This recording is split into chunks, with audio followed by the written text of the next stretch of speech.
Hello everyone, आज के इस वीडियो में हम जानेंगे बीए फर्स्ट ईयर का शिक्षा शास्त्र।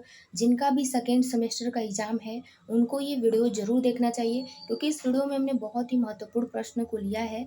आप देख पा रहे होंगे कि वुड का घोषणा पत्र, जैसे कि हर साल एग्जाम में आपको इसमें से प्रश्न देखने को मिलते हैं।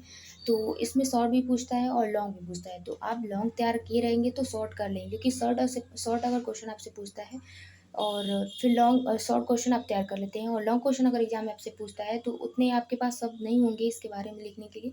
इससे अच्छा है कि आप लॉन्ग प्रश्न को देख लें, ताकि शॉर्ट भी जो है वो कवर हो जाएगा। तो चलिए, हम सबसे पहले वीडियो को शुरू करने से पहले हम देखते हैं कि आखिर बोर्ड का जो घोषणा पत्र है इसमें किस तरह से क्वेश्चन आएंगे। तो चलिए हम इसको देख लेते हैं। तो इसमें देखिए, जो सबसे पहला ये कह रहा है, आप ऊपर लिखा होगा, देख रहे होंगे कि दीर्घ उत्तरीय प्रश्न। तो इसमें देखिए, वुड का घोषणा पत्र भारतीय शिक्षा का महाधिकार है, इस कथन को समीक्षा कीजिए। और दूसरा ये कह रहा है कि वुड के घोषणा पत्र की मुख्य विशेषता क्या थी, फिर भारतीय शिक्षा के इतिहास में इस घोषणा पत्र के स्थान पर समीक्षात्मक मूल्यांकन कीजिए। तीसरा ये कह रहा है कि वुड के घोषणा पत्र की मुख्य सिफारिशें पर क्या करिए, प्रकाश डालिए। चौथा कह रहा है कि वुड का घोषणा पत्र भारतीय शिक्षा के इतिहास की मील का पत्थर है। क्या है? इतिहास के मील का पत्थर है, इस कथन को क्या करना है, विवेचना करना है। और पांचवा ये कह रहा है कि वुड के घोषणा पत्र का भारतीय शिक्षा में क्या योगदान है, समझाइए। तो ये हो गया दीर्घ उत्तरीय प्रश्न। अगर इसमें शॉर्ट क्वेश्चन पूछे तो किस तरह का आएगा, देखिए, वुड के घोषणा पत्र पर संक्षिप्त टिप्पणी लिखिए। और दूसरा है कि वुड के घोषणा पत्र की मुख्य सिफारिशें लिखिए। तीसरा ये कह रहा है कि वुड के घोषणा पत्र के मुख्य दोष बताइए। वुड के घोषणा पत्र के महत्व पर प्रकाश डालिए। तो कुल मिला के ऐसे जो एग्जाम में आपको इस तरह के क्वेश्चन आपको देखने को मिलेंगे, इस से प्रश्न बनेंगे, तो ऐसे ही आपको क्वेश्चन देखने को मिलेंगे। तो चलिए हम देख लेते हैं अब इन सभी का आंसर क्या होगा, क्योंकि ये पूरा ही एक चैप्टर है। तो चलिए हम पूरे इसमें जो है विस्तृत से हम जानेंगे। तो देखिए, सबसे पहले जो है आप देख पा रहे होंगे ऊपर, ये पूरा चैप्टर जो है कि वुड का घोषणा पत्र जो कि 1854 में हुआ था। तो इसमें देखिए हम क्या क्या जानेंगे। सबसे पहले वुड के घोषणा पत्र की मुख्य सिफारिशें, इस तरह से प्रश्न बनेंगे।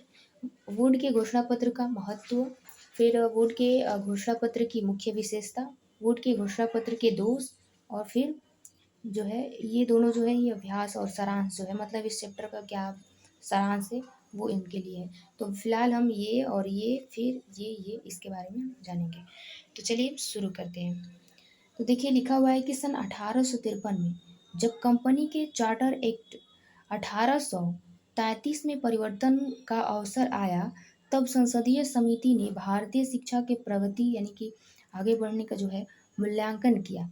इस समिति ने अनुभव किया कि भारतीय शिक्षा की अवहेलना करना ठीक नहीं है। अवहेलना मतलब हो गया यहाँ बुराई की बात करें तो ठीक नहीं है। इसके परिणाम स्वरूप बोर्ड ऑफ कंट्रोल के प्रधान सर चार्ल्स वुड ने, ठीक है, चार्ल्स वुड ने 19 जुलाई 1854 को भारतीय शिक्षा पर एक क्या किया, व्यापक योजना प्रस्तुत की, दिखाई, जिसे वुड डिस्पैच कहा गया। ठीक है, क्या कहा गया, वुड डिस्पैच। ये इंट्रोडक्शन है, वुड जो है इसका इंट्रोडक्शन है, इसको जान लीजिए कि इस घोषणा पत्र से नए युग का सूत्रपात हुआ। ठीक है, 100 अनुच्छेदों वाले इस प्रस्ताव में शिक्षा के उद्देश्य, माध्यम, सुधार आदि पर विचार किया गया। इस घोषणा पत्र को भारत में अंग्रेजी शिक्षा का मैग्ना कार्टा जो है इसको भी कहा जाता है। ठीक है, मतलब इस घोषणा पत्र को अंग्रेजी शिक्षा का मैग्ना कार्टा भी कहा जाता है। चलिए अब हम जानते हैं कि वुड के घोषणा पत्र की मुख्य सिफारिशें क्या है। ठीक है, तो आप हेडिंग डालेंगे कि जो वुड के घोषणा पत्र की मुख्य सिफारिशें। आप एग्जाम में इनमें से कुछ थोड़ा बहुत आप लिख देंगे तो सही रहेगा। तो देखिए इसमें क्या लिखा है कि इस घोषणा पत्र में निम्न तथ्यों पर प्रमुख रूप से विचार किया गया। पहला तो ये, ठीक है, किसमें, वुड के घोषणा पत्र की मुख्य सिफारिशें हेडिंग में आपको पहला लिखना है, शिक्षा का उत्तरदायित्व। मतलब शिक्षा का उत्तरदायित्व क्या होना चाहिए, तो भारतीय शिक्षा में शिक्षा का प्रसार प्रचार जो है करना, ठीक है, कंपनी का उत्तरदायित्व है। ठीक इस प्रकार शिक्षा का दायित्व इस घोषणा पत्र ने कंपनी के कंधों पर डाल दिया है। ठीक है, क्या क्या है, कंधों पर डाल दिया है। दूसरा हेडिंग पे आते हैं कि शिक्षा का उद्देश्य। शिक्षा का उद्देश्य क्या होना चाहिए, उत्तरदायित्व हमने जाना कि शिक्षा का प्रचार प्रसार होना। और दूसरा कह रहा है कि शिक्षा का उद्देश्य, तो देखिए शिक्षा का उद्देश्य जो है बौद्धिक नैतिक विकास के साथ साथ राजकीय तंत्र में योग देने वाले व्यक्तियों को तैयार करना है, ठीक है। शिक्षा का मतलब यही होता है। तो जिसे वो ब्रिटिश शासन को मजबूत बनाने में सरकार का क्या करे, सहयोग करे, ठीक है। ये दूसरा है, ठीक है। तीसरा ये कह रहा है कि शिक्षा माध्यम, देखिए वुड के घोषणा पत्र में उस शिक्षा को अंग्रेजी भाषा के माध्यम से दिए जाने पर क्या किया गया है, बल दिया गया है। लेकिन साथ ही देसी भाषा के विकास को भी क्या किया है, महत्व दिया गया है। ग्राम स्तर पर देसी भाषा के माध्यम से अध्ययन के लिए प्राथमिक पाठशालाएं जो है स्थापित हुई, और उनके साथ ही जिलों में एगला सॉरी एंग्लो वनालकर जो है हाई स्कूल स्तर के कॉलेज खोले गए। तो इस प्रकार वुड के घोषणा पत्र में अंग्रेजी और देसी दोनों ही भाषाओं को शिक्षा के माध्यम हेतु क्या किया गया कि उनको स्वीकार किया गया। चौथा कह रहा है कि शिक्षा विभागों की स्थापना है। वुड के घोषणा पत्र के अनुसार हर प्रांत में हर क्षेत्र में जन शिक्षा जो है विभाग स्थापित किए जाए, ठीक है। किसमें, शिक्षा विभागों की स्थापना है। तो इसका सर्वोच्च मतलब सबसे ज़्यादा अधिकारी जो है जन शिक्षा निदेशक हो, जिसकी सहायता से उसकी सहायता के लिए उप शिक्षा संचालक, विद्यालय निरीक्षक एवं सहायक विद्यालय निरीक्षकों की क्या हो, नियुक्ति की सिफारिश की गई। पांचवा ये कह रहा है कि पाठ्यक्रम, ठीक है। अब पाठ्यक्रम बहुत अच्छा रोल है इसमें, शिक्षा में बहुत जरूरी है इसका। तो पाठ्यक्रम में देखिए क्या होना चाहिए कि बोर्ड के घोषणा पत्र में संस्कृत और अरबी के थोड़े से ज्ञान को ही अच्छा समझा गया, लेकिन वास्तव में पाश्चात्य ज्ञान विज्ञान साहित्य का ही सबसे उत्तम माना, सबसे आगे रहा। और इस घोषणा पत्र में भारतीय विद्वानों को भी क्या किया है कि प्रशंसा की गई, लेकिन पाश्चात्य साहित्य की शिक्षा पर ही क्या किया गया है कि ज़्यादातर बल दिया गया है, माना गया है। छठवां ये है कि अनुदान, वुड के घोषणा पत्र में सहायता अनुदान दिए जाने पर भी जोर दिया गया। शिक्षक के जो वेतन है, सैलरी है, वो छात्रवृत्ति है, फिर पुस्तकालयों, प्रयोगशालाओं, भवन निर्माण, ये सभी जो है कार्यों के लिए अलग अलग अनुदान देने के साथ ये सिफारिश की गई कि सरकारी संस्थाओं को स्थानीय प्रबंध के हाथों में स्थानांतरित किए जाए। फिर आता है सातवें नंबर पे कि विश्वविद्यालयों की स्थापना, ठीक है। विश्वविद्यालयों की स्थापना होनी चाहिए। वुड के घोषणा पत्र के अनुसार लंदन विश्वविद्यालय के आदर्श पर कलकत्ता, बम्बई, फिर मद्रास एक एक विश्वविद्यालय की स्थापना की व्यवस्था की गई, जिसमें एक कुलपति, कुलपति, उसके बाद सीनेट एवं विधि सदस्यों की व्यवस्था की गई। इन विश्वविद्यालयों को परीक्षा लेने और उपाधियों प्राप्त कर प्रदान करने का क्या हुआ, अधिकार होता था। आठवां ये कह रहा है कि जनसंख्या शिक्षा का विस्तार, ठीक है। वुड के घोषणा पत्र में निस्यंदन सिद्धांत को ठुकरा दिया गया। क्या किया गया, ठुकरा दिया गया, हटा दिया गया। और आदेश में कहा गया कि जन साधारण के लिए शिक्षा का विकास किया जाए, सरकार इस योजना हेतु अधिक व्यय स्वीकार करे और हाई स्कूल, मिडिल स्कूल एवं प्राइमरी स्कूलों की स्थापना करे, ठीक है। देसी विश्वविद्यालय सुधार किए जाए और मेधावी और निधन यानी कि जो कमजोर छात्र हैं इनके लिए छात्रवृत्तियों की क्या किया जाए, व्यवस्था किया जाए। तो ये किसमें है, जन शिक्षा का विस्तार, मतलब जो पढ़ने वाले, जो शिक्षा लेने वाले जो हैं उनके शिक्षा का विस्तार किस तरह से होना चाहिए, इसमें ये बताया गया है। उसके बाद 9 है कि व्यावसायिक शिक्षा, व्यवसायिक शिक्षा कैसी होनी चाहिए कि बोर्ड के घोषणा पत्र में व्यावसायिक और तकनीकी तकनीकी विद्यालयों की स्थापना के क्षेत्र में प्रयास किया गया, ताकि भारतीय युवक जो है वो बेकार ना रहे, बेरोजगार ना रहे और किसी भी प्रकार की आंदोलन में भाग न ले, और सरकार की सहायता का वो क्या करे, एहसान माने। ये किस में है, व्यवसायिक शिक्षा में है। 10वां कह रहा है कि क्रमबद्ध विद्यालयों की स्थापना, ठीक है। क्रमबद्ध विद्यालय, इसमें देखिए पूरे भारत में जो श्रृंखलाबद्ध या उसी को कहते हैं क्रम के अनुसार, उसी को बोलते हैं क्रमबद्ध विद्यालयों की स्थापना की जानी चाहिए।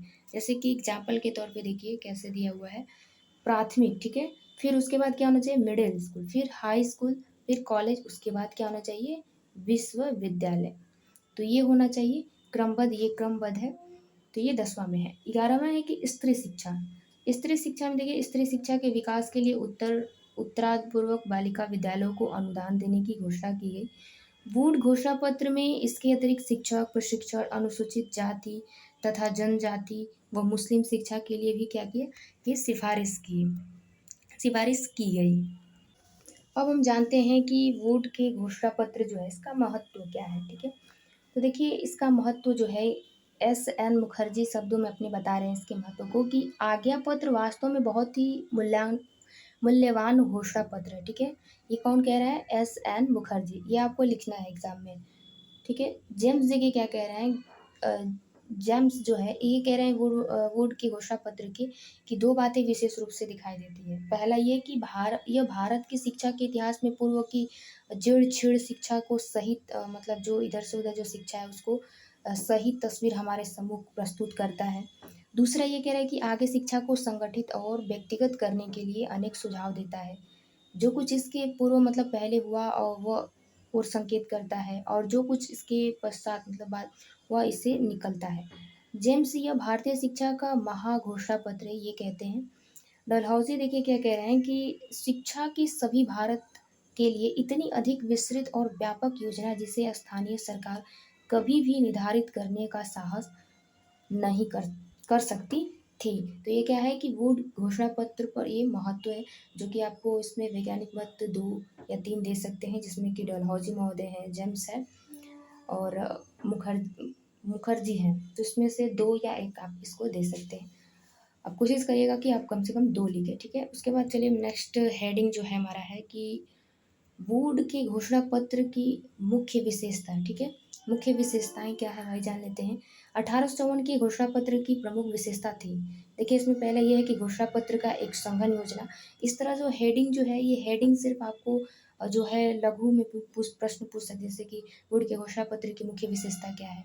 तो आप इससे भी प्रश्न जो है इतना जो है यहाँ से यहाँ तक आप इसको लिख सकते हैं। तो चलिए इसका पहला जो कह रहे हैं कि घोषणा पत्र एक संघन योजना थी। दूसरा ये है कि ऐतिहासिक घोषणा पत्र की श्रेणी को पूर्ण करने वाला। तीसरा ये कह रहा है कि प्रथम बार स्वीकार किया गया कि भारत में शिक्षा समुचित व्यवस्था करनी कंपनी का उत्तरदायित्व है। चौथा है कि शिक्षा का उद्देश्य बौद्धिक नैतिक विकास के साथ साथ राजकीय तंत्र में योग देने वाले व्यक्तियों का निर्माण करना। ये सभी क्या है, इसकी विशेषता है बोर्ड के घोषणा पत्र। पांचवा ये कि प्रचार प्रसार विवाद सदैव के लिए क्या हो गया, समाप्त हो गया। छठवां है कि आधिकारिक घोषणा पत्र था। सातवां है कि एक उत्तम मंच की स्थापना करने वाला। आठवां है कि भारतीय तथा अंग्रेजी भाषा को शिक्षा का माध्यम स्वीकार किया गया। नौवां है कि आधुनिक शिक्षा के लिए नींव का पत्थर। उसके बाद नेक्स्ट हेडिंग जो है कि वुड के घोषणा पत्र के दोष। तो इस तरह से भी शॉर्ट टाइप के क्वेश्चन में आपको इससे पूछेगा कि वुड के घोषणा पत्र के दोष बताइए, ठीक है। तो इसमें हम सारे प्रश्न जो है वो कवर हो जाएंगे। वुड से कोई भी प्रश्न आए, आप इस वीडियो को देखने के बाद अब अच्छे से कर पाएंगे। तो चलिए इसमें देखते हैं आखिर इसका दोष क्या है। विशेषता हमने जाना, तो देखिए इसमें क्या है कि वुड घोषणा पत्र में अनेक गुण होते हुए भी पूर्ण रूप से यानी कि पूरी तरह के तरीके से ये निर्दोष नहीं माने जा सकते। इसमें निम्न दोष है। पहला ये कि शिक्षा को पूरी तरह राज्य के अधीन करके घोषणा पत्र ने शिक्षा के क्षेत्र में क्या किया है, नौकरशाही का प्रवेश कर दिया। इस तरह शिक्षा का जो लचीलापन सदैव के लिए नष्ट हो गया। दूसरा ये दोष है कि शिक्षा में भारतीय धर्म को स्थान न देकर उसको पूर्णतः लौकिक बना दिया गया। तीसरा ये कह रहा है कि भारत में अंग्रेजी को अधिक महत्व दिया गया, और अभी भी बहुत ज़्यादा है अंग्रेजी का। हर क्षेत्र में देखिए तो पूरे अंग्रेजी में दिया हुआ है। अंग्रेजी विद्यालय के छात्र सरकारी नौकरी प्राप्त कर सकते थे। इसका बुरा असर स्वदेशी विद्यालयों पर पड़ा। चौथा ये है कि विश्वविद्यालयों की स्थापना लंदन विश्वविद्यालयों को आदर्श मानकर की जाने लगी। इस तरह भारतीय विश्वविद्यालय विदेशी ढांचे में क्या हुआ, सांचे में क्या हो गया, ढलने लगे। फिर पांचवा कह रहा है कि शिक्षा का उद्देश्य यूरोपीय सभ्यता व संस्कृति का प्रचार मात्र था। छठवां है कि आध्यात्मिक शिक्षा की उपेक्षा की गई। सातवां है कि शिक्षा को पूरी तरह से संवैधानिक बना दिया। आठवां है कि संपूर्ण शिक्षा जो है व्यवस्था इंग्लैंड की शिक्षा व्यवस्था की नकल थी। इस नकल में भारत की आर्थिक सामाजिक और भौगोलिक परिस्थितियों का ध्यान नहीं रखा गया। नौवां दोष ये है कि भारतीय को व्यावसायिक शिक्षा देने का उद्देश्य भारतीयों को सरकार का स्वामित्व बनाना था, और इसकी व्यावसायिक शिक्षा नीति भी दोषपूर्ण थी। 10वां है कि बोर्ड के घोषणा पत्र की परीक्षा उत्तीर्ण करने की प्रमुखता दी, ज्ञान प्राप्ति को नहीं। इस समय से संपूर्ण शिक्षा प्रणाली परीक्षा केंद्रित हो गया। तो देखिए ज़रूरी नहीं है कि ये पूरे 10 जो दोष दिए हैं आप 10 लिखें। वैसे तो अगर आपको अच्छे से याद हो जाता है तो अब तो लिख सकते हैं, लेकिन मुझे नहीं लगता है कि सबको सारे प्रश्न जितने हमने बताए हो आपको पूरे 100% हो जाए, लेकिन अगर आप 2-3 बार देखते हैं इस वीडियो को तो आप ज़रूर हो पाएगा। लेकिन आप कम से कम एग्ज़ाम में जब बैठेंगे तो ये सारे क्वेश्चन जो आपको क्या होंगे कि याद आएँगे। तो कम से कम 10 प्रश्न 10 जो इसमें से दोस्त दिया है, इसमें से आप 5-6 तो कर ही ले जाएँगे। तो चलिए एक बार फिर से हम रिवीजन कर देते हैं हेडिंग क्या-क्या डालना है। तो पहला हेडिंग जो है कि वुड के घोषणा पत्र की मुख्य सिफ़ारिशें, ठीक है? उसके बाद दूसरा हेडिंग में कह रहा है कि वुड के घोषणा पत्र का महत्व। तीसरा है कि वुड के घोषणा पत्र की मुख्य विशेषताएँ, और जो लास्ट है वुड के घोषणा पत्र के दोष। तो उम्मीद करते हैं आज का वीडियो बहुत ही अच्छा लगा होगा। अच्छा लगा तो शेयर, कमेंट ज़रूर करिएगा। तो चलिए मिलते हैं नेक्स्ट वीडियो में, तब तक के लिए जय हिंद।